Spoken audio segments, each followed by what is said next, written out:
Good morning, students. I'm Dr. Monika Khetarpal. I'm Associate Professor of Physics in Government Dungar College, Bikaner.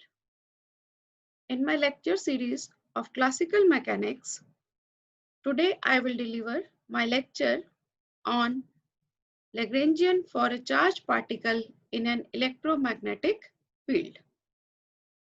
Since we know in an electromagnetic field, there will be two forces acting on the particle. First will be the force due to electric field, and secondly there will be a force due to magnetic field. This force is termed as Lorentz force. I am taking the particle which is having charge Q. Force acting on this particle will be QE plus 1 by C V cross B. Here I have written this force in electrostatic units. E being the strength of electric field and B is the strength of magnetic field. Since we know that electric and magnetic field, they can be expressed in terms of scalar and vector potential.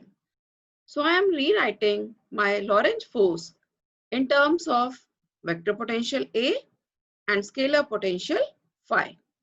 Since B is curl of A and electric field E is minus grad phi minus 1 by C del A upon del T. The value of my Lorentz force becomes F is equal to Q minus del phi minus 1 by C del A upon del T plus 1 upon C B cross, in spite of B, I have written del cross A. Now, this Lorentz force equation, I am rewriting this expression for simplicity in only one Cartesian coordinate. Here I have taken only x component. So I will solve this equation 1 of force for only x component. The first term, del phi, its x component means del phi upon del by del x. Now I have to write x component of this expression. For this, I must know del cross A. What does curl of A means? This is the definition of curl of A. Now, to determine the x component of V cross del cross A, I am writing it in a matrix form. V cross del cross A, this is expressed by this expression. X component will be Vy multiplied by del cross A Z component minus Vz del cross A Y component. From here, I can derive the Z and Y component of del cross A. The Z component of del cross A will be del Ay upon del X minus del Ax upon del Y. This is expressed here minus Vz, and similarly the Y component of del cross A has been written. Opening the brackets, I get the expression, these four terms. Now in this expression, I have differential with respect to x. There are two terms. The first term contains Vy and another term contains Vz. In Cartesian coordinates, there are three components, x, y, z. So only one component, that is x component, is missing. So I am adding and subtracting it. I have added the term Vx del Ax upon del x, and the same term is subtracted. I am rewriting this expression by collecting the terms which have del by del x in them. So Vx del x Ax upon del x and this term and the last term, they all are put in one single bracket. The remaining terms are, this I have added, so I am subtracting it, minus Vx del Ax upon del x. The other two terms, Vy del Ax upon del y and Vz del Ax upon del z. This is the differential with respect to x. So I can express it as del by del x v dot a. Now, this is a very complicated expression. So we have to solve this expression. To simplify this expression, I am finding the total derivative of ax with respect to t. Since ax depends upon coordinates and t, I am writing dx upon dt in terms of partial derivative.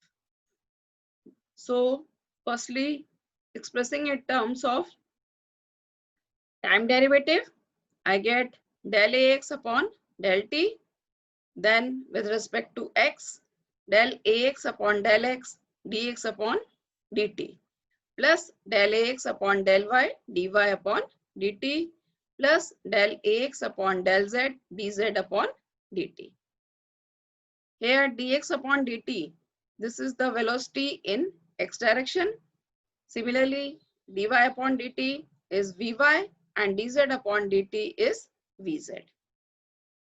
So from this expression, I get the term dx upon dt minus del ax upon dt to be equal to vx del ax upon x plus vy del ax upon del y plus vz del ax upon del z. This term is same as expressed in equation 2. So in spite of this term in equation 2, I am writing it as dx upon dt minus partial derivative with respect to t of ax. This is the term I get. The x component of the Lorentz force, I find out the value of x component of v cross del cross a. So I am rewriting my equation 1 as x component to be equal to f is equal to q minus del phi by del x minus 1 upon c. X component of vector a is ax del ax upon del t, and I have find the x component of this term as del by del x v dot a minus dx upon dt plus partial derivative with respect to t of ax. So the force becomes minus del by del x. There are two terms of del by del x. First is scalar potential phi. Another is minus 1 by c v dot a. The remaining term is minus 1 by c dx upon dt. Now what I am doing is I am making these two terms to be similar. So to make them similar, I am writing my ax as del vx v dot a. What does it means? I am differentiating v dot a. What does v dot a means? Vx ax plus vy ay plus vz az. I am differentiating it with respect to vx. So I will simply get ax.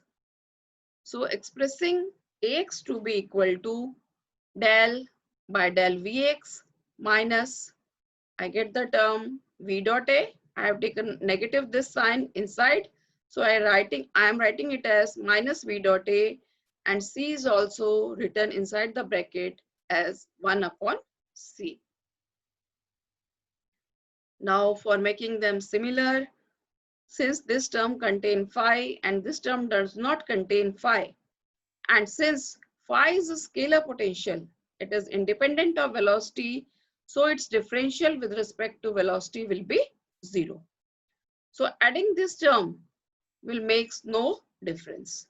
That means adding a 0 term, it will make no difference in this expression. So this term del by del vx minus v dot a upon c It can be written as del by del Vx phi minus V dot A upon C. The Lorentz force X component becomes here minus del by del X phi minus 1 upon C V dot A plus d by dt differential with respect to Vx phi minus V dot A upon C. Since Vx is x dot, I have written in this expression Vx as x dot. Now, I am putting phi minus 1 upon C V dot A, this to be U. So, the Lorentz force component, X component becomes Fx is equal to minus del U by del X plus d by dt del U upon del X dot. So, here I have this term velocity. Hence, the force acting on the particle depends on the velocity of the particle. Potential energy includes the term V. That means potential energy is velocity dependent. So this is an example of non-conservative system. In my earlier examples, which were discussed in my earlier lectures, all the systems I have considered were conservative in nature.